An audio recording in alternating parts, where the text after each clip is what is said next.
Un avion de chasse peut survivre à un combat aérien. Il peut échapper aux missiles ennemis. Il peut rentrer à sa base après une mission périlleuse. Il peut être protégé par des systèmes de défense aérienne, par la guerre électronique et par plusieurs couches de sécurité à l'intérieur d'une installation militaire. Mais tout cela perd une grande partie de son sens si l'endroit même conçu pour le protéger commence à devenir une cible. Depuis plusieurs mois, la Russie investit massivement dans le renforcement de ses bases aériennes et dans la construction de nouveaux abris pour certains de ses appareils les plus précieux. Ces projets ont longtemps été perçus comme un effort important pour réduire les pertes causées par les frappes ukrainiennes, des frappes qui touchent des cibles toujours plus profondes et de plus en plus audacieuses. Pourtant, des informations récentes attirent l'attention des analystes militaires dans une direction inattendue. La question n'est plus seulement de savoir si ces moyens sont protégés derrière des murs de béton, des barrières de sécurité et des bases fortifiées, mais s'ils le sont encore réellement.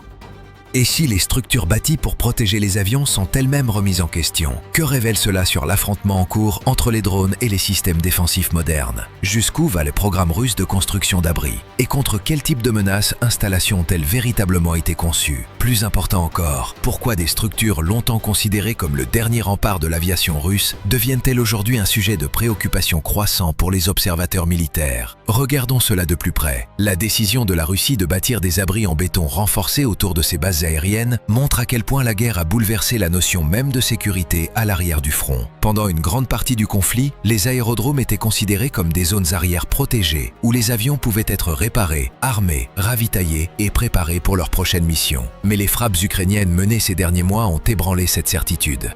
Des appareils garés à l'air libre, alignés près des zones de maintenance ou abrités dans d'anciennes installations, sont devenus des cibles visibles dans une guerre où la surveillance et les systèmes de frappe à longue portée agissent désormais de concert. Pour Moscou, la leçon a été directe. Un avion de combat n'a pas besoin d'être abattu en plein vol pour être retiré de la guerre. Il peut être endommagé au sol avant même le décollage. Il peut être touché alors qu'il attend sa maintenance. Il peut être détruit alors même que son équipage le croit encore à l'abri, dans la partie la plus sûre de la base. Cette menace change la valeur de chaque aire de stationnement, de chaque hangar, de chaque portion exposée de piste. C'est pour cette raison que la Russie a commencé à investir dans des abris plus solides après les premières attaques ukrainiennes marquantes. L'objectif n'était pas seulement de protéger tel ou tel appareil, il s'agissait de préserver le rythme quotidien de l'aviation de front. Les avions russes soutiennent des tirs de missiles, des frappes de bombes plantes, des patrouilles de défense aérienne et des attaques contre les positions ukrainiennes. Si ces appareils doivent être déplacés plus loin du champ de bataille, dissimulés plus souvent ou réparés après des attaques répétées, la pression ne se limite pas à un seul avion endommagé. Elle affecte la rapidité avec laquelle l'aviation russe peut réagir et la fréquence à laquelle elle peut opérer. Ces nouveaux abris s'inscrivent dans une tentative plus large de rendre les bases aériennes plus difficiles à perturber. Murs en béton, toits renforcés, zones de stockage protégées, tout cela vise à réduire le danger que représentent les drones, les missiles et les munitions à sous-munitions. Il donne aussi aux commandants davantage de confiance pour maintenir des appareils coûteux et du matériel essentiel plus près du théâtre d'opération, plutôt que de les replier profondément à l'intérieur du territoire russe. Mais la construction elle-même révèle quelque chose d'important. La Russie ne traite plus les attaques de drones ukrainiens comme des événements rares ou des surprises isolées. Elle se prépare à un affrontement de longue durée, où les bases aériennes restent sous pression, même lorsqu'elles se trouvent loin de la ligne de front. Ce changement compte, car l'arrière n'est plus vraiment séparé du champ de bataille. En Ukraine, le combat peut atteindre les centres logistiques, les sites de carburant, les postes de commandement et les abris pour avions, avant même qu'un pilote n'entre dans son cockpit. Ces abris sont donc bien plus que de simples bâtiments en béton. Ils sont la réponse russe à une nouvelle forme de vulnérabilité des bases aériennes. Mais cette réponse soulève à son tour une autre question. Si Moscou investit autant dans cette couche défensive, quelle est l'ampleur réelle du programme? Et quelles bases sont concrètement protégées aujourd'hui? Le programme russe de construction d'abris montre que Moscou ne cherche pas seulement à protéger une base endommagée, mais tout un réseau d'installations de l'aviation militaire. Selon des analyses militaires citées dans les sources disponibles, de nouvelles constructions d'abris avaient été recensées à un stade avancé du conflit, dans au moins 14 bases aériennes situées près de l'Ukraine et en Crimée. Ce chiffre est important, car il suggère un effort défensif coordonné, plutôt qu'un simple chantier de réparation après une frappe isolée. La Russie tente de réduire l'exposition de ses appareils sur plusieurs zones d'opération à la fois. Ces bases sont essentielles, car elles soutiennent des appareils qui influencent le cours de la guerre au quotidien. Les avions de chasse patrouillent l'espace aérien, escortent les missions de frappe et défendent les positions russes contre l'aviation et les missiles ukrainiens. Les bombardiers de première ligne lancent des bombes planantes et d'autres armements contre les lignes défensives ukrainiennes. Le matériel de soutien, les systèmes de carburant, les équipes de maintenance et les zones de stockage de missiles dépendent tous du même réseau de bases aériennes. aérienne. Lorsque ces sites sont menacés, la pression ne touche pas uniquement les avions garés au sol. Elle peut affecter l'ensemble du système qui maintient les opérations aériennes russes en mouvement. Voilà pourquoi l'étendue de cette construction d'abris est significative. Quelques abris sur une seule base suggéreraient une réponse ponctuelle. Des travaux menés sur de nombreuses bases indiquent au contraire un changement plus profond dans la réflexion militaire russe. Moscou semble se préparer à une guerre où les aérodromes proches du théâtre d'opération ne peuvent plus compter simplement sur la distance. La défense aérienne classique ou d'anciennes infrastructures pour assurer leur protection. Les bases elles-mêmes sont devenues une composante du champ de bataille contesté, même lorsqu'elles se trouvent loin de la ligne de front. La Crimée occupe une place particulière dans ce tableau. Pour la Russie, la péninsule n'est pas seulement un territoire occupé à forte valeur symbolique. C'est aussi une plateforme militaire qui relie les opérations aériennes, l'activité navale, les routes logistiques et les opérations sur le front sud. Les bases situées en Crimée peuvent soutenir des missions au-dessus de la mer Noire, appuyer les forces russes dans le sud de l'Ukraine et fournir une profondeur stratégique aux opérations menées dans les zones occupées. Si les avions et le matériel essentiel stationnés en Crimée deviennent plus difficiles à protéger, l'effet peut dépasser un seul aérodrome et affecter l'ensemble de la posture russe dans le sud. La même logique s'applique aux bases aériennes proches de l'Ukraine. Leur valeur tient à la proximité. Des appareils basés près du front peuvent réagir plus vite, passer moins de temps à voler vers leur zone d'objectif et revenir plus rapidement pour être réarmés et entretenus. Cela compte dans une guerre où le facteur temps peut décider si une frappe soutient un assaut, bloque un mouvement ukrainien ou renforce une ligne défensive. Mais la proximité crée aussi le danger. Plus une base est proche de l'Ukraine, plus elle subit de pression de la part de la surveillance, des drones, des missiles et des opérations spéciales planifiées contre elle. En construisant des abris sur plusieurs sites à la fois, la Russie tente de répartir ce risque à travers l'ensemble du réseau. Plutôt que de dépendre de quelques bases majeures, Moscou tente de protéger davantage d'appareils sur davantage d'emplacements. Cela donne aux commandants des options si un aérodrome est attaqué ou contraint de réduire son activité. Cela complique aussi la tâche de l'Ukraine, qui ne peut plus viser toute la capacité aérienne russe avec une seule frappe concentrée. En théorie, un réseau protégé plus large devrait rendre la puissance aérienne russe plus résiliente. Mais l'ampleur de cette construction révèle aussi un coût. Bâtir des abris exige des matériaux, de la main-d'œuvre, du travail d'ingénierie, de la sécurité et du temps. Ces ressources entrent en concurrence avec d'autres besoins de guerre, notamment les systèmes de défense aérienne, la guerre électronique, la capacité de réparation et la logistique. Chaque nouvel abri est le signe que la Russie accepte de consacrer davantage de ressources à la défense de l'arrière, précisément parce que cet arrière n'est plus totalement sûr. C'est un changement majeur dans l'économie même de la guerre aérienne. Le point essentiel est que la réponse russe n'est pas symbolique. C'est une tentative bien réelle de construire un bouclier physique autour d'un de ses actifs militaires les plus coûteux. Mais l'ampleur du programme ne prouve pas, à elle seule, que ce bouclier fonctionne. Pour comprendre si ces abris peuvent réellement protéger l'aviation russe, il faut se demander comment ils ont été conçus et contre quelles menaces précises ils ont véritablement été bâtis pour résister dans la durée, sous la pression. Les nouveaux abris russes ont été construits pour résoudre un problème ancien, mais ils font peut-être face à une guerre d'un genre nouveau. Leur fonction de base est claire. Ils sont censés protéger les avions et le matériel essentiel contre les bombes classiques, les éclats de souffle, les munitions à sous-munitions et les autres menaces capables d'endommager des cibles exposées à travers une base aérienne. En ce sens, l'abri n'est pas seulement un garage pour un avion, c'est un bouclier militaire pensé pour maintenir des appareils coûteux prêts au combat après une attaque. Cela compte, car de nombreux abris datant de l'époque soviétique n'ont jamais été conçus pour la taille et la forme des appareils qui composent aujourd'hui la flotte de combat russe. Des structures désignées sous les appellations 2A13 et 2A19 appartiennent à une autre époque, où les avions étaient plus petits, où l'agencement des bases différait et où la menace attendue n'avait rien à voir avec celle d'aujourd'hui. Les avions russes modernes, comme les Sukhoi 30, Sukhoi 34 et Sukhoi 35, sont plus grands, plus complexes et plus précieux.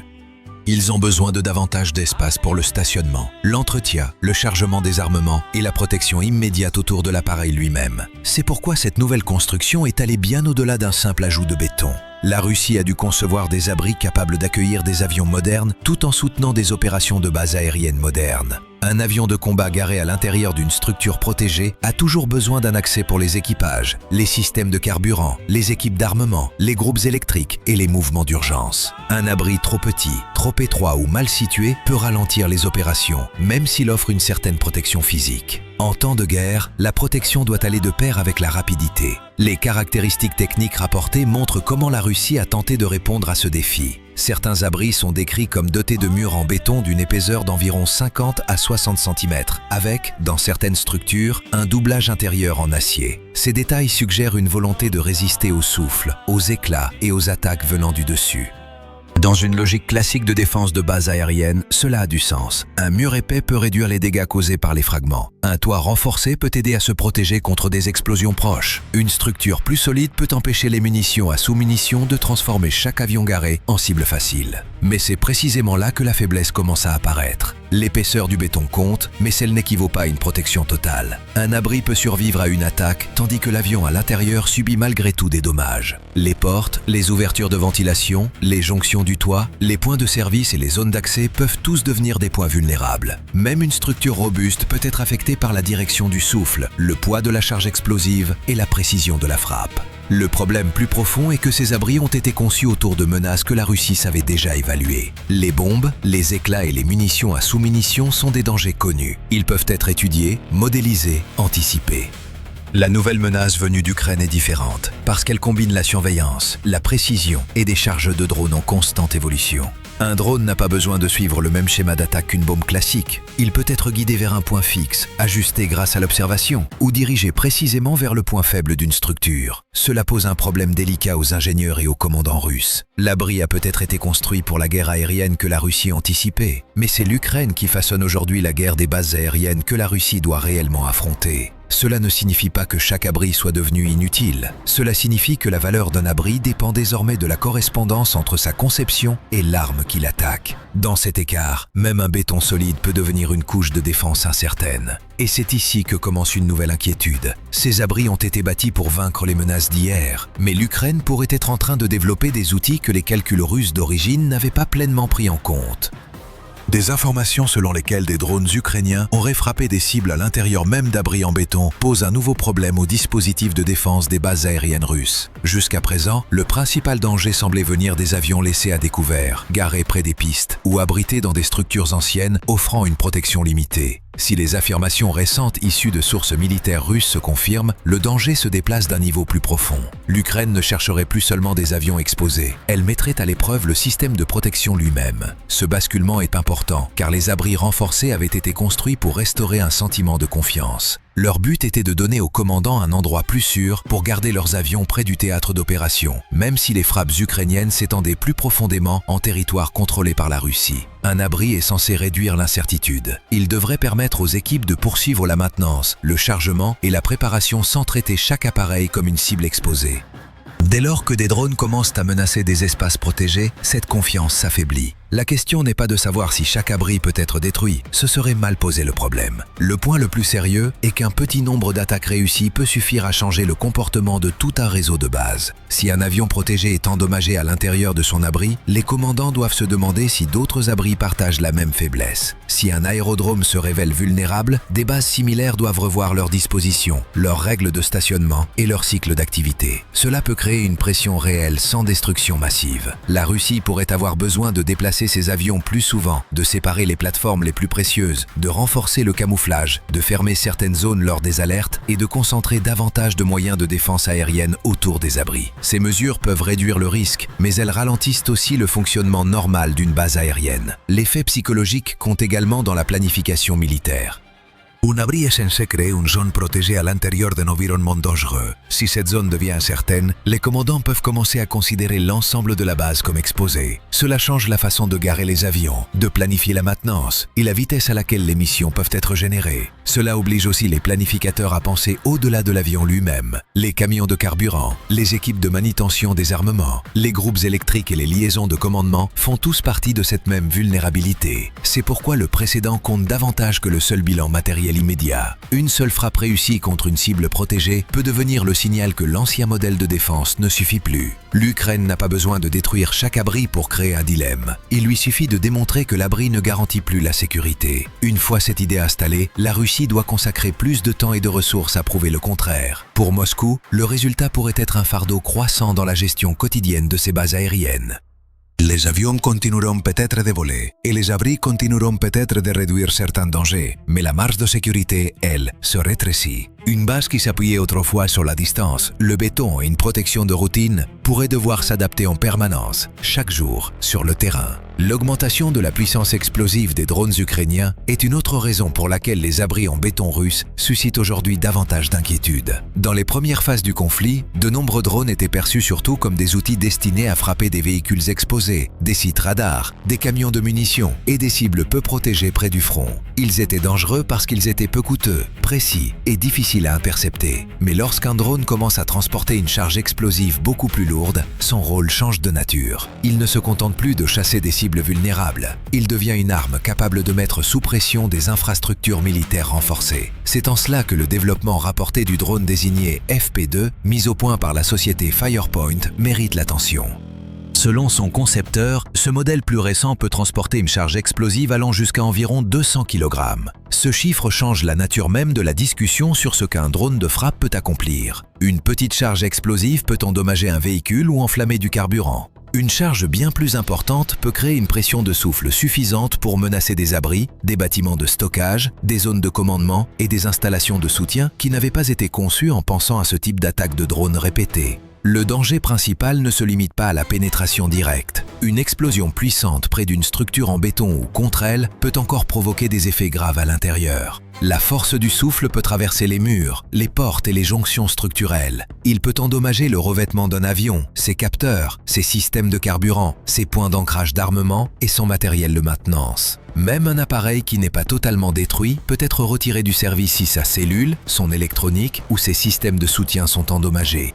Dans une guerre aérienne, un avion qui ne peut plus voler représente déjà une perte pour toute cette période. Il existe aussi le problème de l'écaillage du béton. Lorsqu'un souffle puissant frappe une structure en béton, des fragments de sa surface intérieure peuvent se détacher et se projeter à grande vitesse à l'intérieur de l'espace protégé. Ces fragments peuvent alors agir comme des éclats d'obus à l'intérieur même de l'abri. Pour un avion, c'est un risque sérieux. Les avions de combat modernes sont des machines puissantes, mais ils contiennent aussi des systèmes fragiles. L'avionique, les câblages, les circuits hydrauliques, les composants radars et les connexions d'armement peuvent être endommagés par des fragments qui n'ont même pas besoin de détruire la structure entière. Cela impose une nouvelle norme pour la défense des bases aériennes. Un abri ne peut plus être jugé uniquement sur sa capacité à rester debout après une frappe. Il doit être jugé sur la capacité de l'avion qu'il contient à rester opérationnel après l'explosion. C'est un critère bien plus exigeant. Protéger un bâtiment est une chose, protéger un avion complexe à l'intérieur de ce bâtiment en est une autre.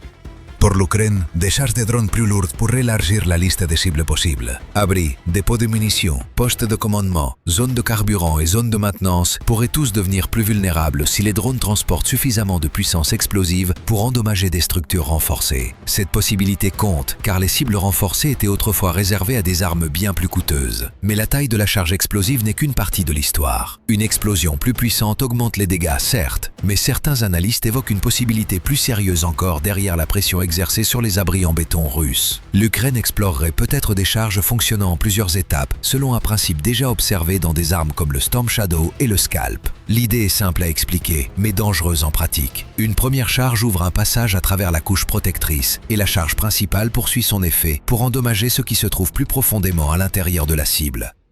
Si une telle logique venait à être adaptée à des drones à longue portée, la menace pesant sur les abris russes deviendrait beaucoup plus complexe.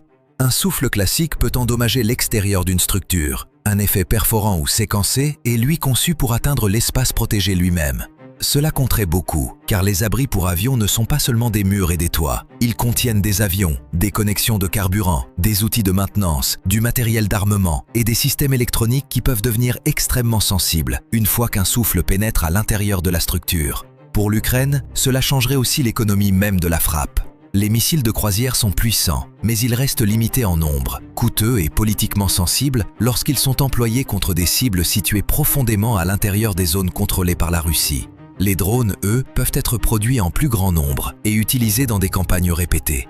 Si même un nombre restreint de drones peut menacer des abris renforcés, la Russie pourrait être contrainte de dépenser bien davantage pour se défendre que ce que l'Ukraine dépense pour attaquer. Ce déséquilibre est la véritable préoccupation stratégique pour Moscou. Protéger des avions ne se résumerait plus à construire une seule couche de béton et à considérer le problème résolu. La Russie pourrait avoir besoin d'abris plus épais, de portes plus solides, d'écrans de protection en hauteur, d'un meilleur camouflage, de plus de défense aérienne à courte portée, de davantage de guerre électronique et d'une dispersion plus large des avions. Chaque réponse ajoute un coût. Chaque nouvelle mesure ajoute aussi du temps et complique un peu plus les opérations sur les bases aériennes. Il existe ici un véritable compromis militaire. Plus la Russie protège ses avions au sol, plus elle doit consacrer d'efforts à les déplacer, à les cacher, à les garder et à les entretenir. Cela peut réduire la flexibilité près du front. Les avions seront peut-être plus en sécurité, mais ils deviendront aussi plus difficiles à faire décoller rapidement ou à maintenir à un rythme régulier. La leçon la plus large est que la protection des bases aériennes n'est plus un problème figé avec une solution figée. Si les attaques contre des abris renforcés deviennent plus fréquentes, la Russie pourrait perdre une partie de l'avantage qu'elle attendait de ces nouvelles infrastructures en béton. La question n'est pas seulement de savoir si plusieurs abris sont endommagés, elle est de savoir si l'Ukraine est en train de remettre en cause l'idée même selon laquelle un avion devient sûr une fois placé derrière des murs renforcés. Pour la Russie, cela signifie une pression accrue sur la planification, la maintenance, la dispersion et les dépenses de défense. Chaque avion maintenu près du front pourrait exiger plus de protection qu'auparavant, et chaque couche ajoutée peut ralentir le rythme des opérations. Pour l'Ukraine, la logique est différente. Elle n'a pas besoin de vaincre l'aviation russe uniquement dans les airs. Elle peut aussi rendre ses bases moins sûres, ses abris moins fiables, et son aviation avancée plus coûteuse à entretenir dans la durée.